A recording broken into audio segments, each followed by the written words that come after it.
नमस्कार दोस्तों, आज मैं आपको बरूथनी एकादशी व्रत की कथा सुनाने जा रही हूँ। यह बैसाख कृष्ण पक्ष में एकादशी के दिन मनाई जाती है।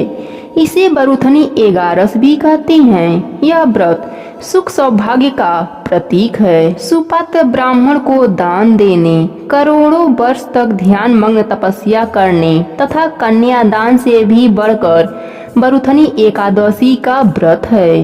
व्रत रहने वाले के लिए खास तौर से उस दिन पान खाना, दातून फाड़ना, परनिंदा, क्रोध करना और असत्य बोलना वर्जित है। इस व्रत में अलोना रहकर तेल युक्त भोजन नहीं करना चाहिए। इस व्रत का महात्म्य सुनने से 100 गायों की हत्या का भी दोष नष्ट हो जाता है। इस प्रकार यह बहुत ही लाभदायक व्रत है। कथा के अनुसार प्राचीन समय में नर्मदा तट पर मानधाता नामक राजा राज्य सुख भोग रहा था। राजकाज करते हुए भी वह अत्यंत दानशील तथा तपस्वी था।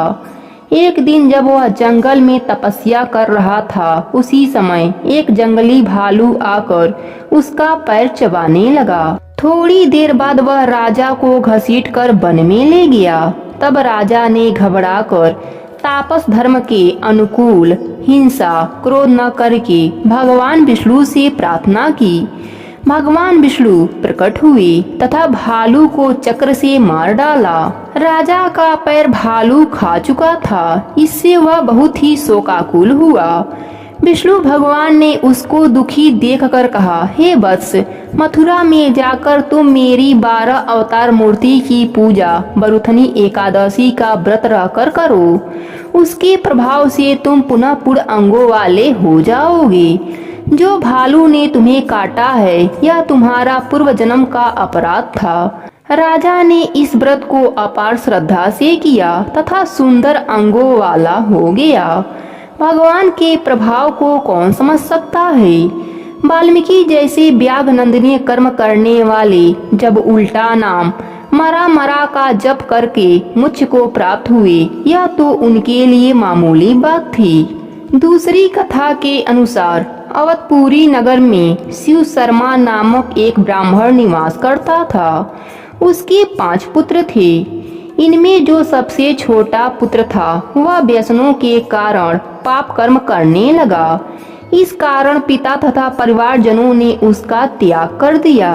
अपने बुरे कर्मों के कारण निर्वासित होकर वह भटकने लगा। चलते चलते एक दिन वह प्रयाग जा पहुंचा। भूख से व्याकुल उसने त्रिवेणी में स्नान कर भोजन की तलाश करनी आरंभ कर दी। इधर उधर भ्रमण करते हुए वह ऋमित्र मुनि के आश्रम में पहुंच गया। आश्रम में बहुत से संत महात्मा एकत्रित होकर एकादशी कथा का श्रवण कर रहे थे।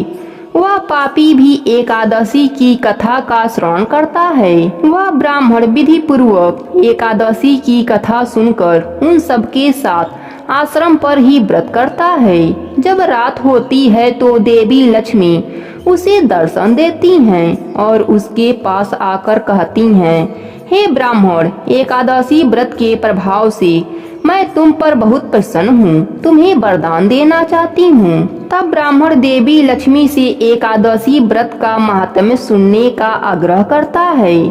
तब देवी उसे कहती हैं कि यह व्रत दुःस्वप्न का नाश करता है तथा पुण्यों की प्राप्ति कराता है। एकादशी महात्म्य के एक या आधे श्लोक का पाठ करने से भी करोड़ों पापों से तत्काल मुक्त हो जाता है।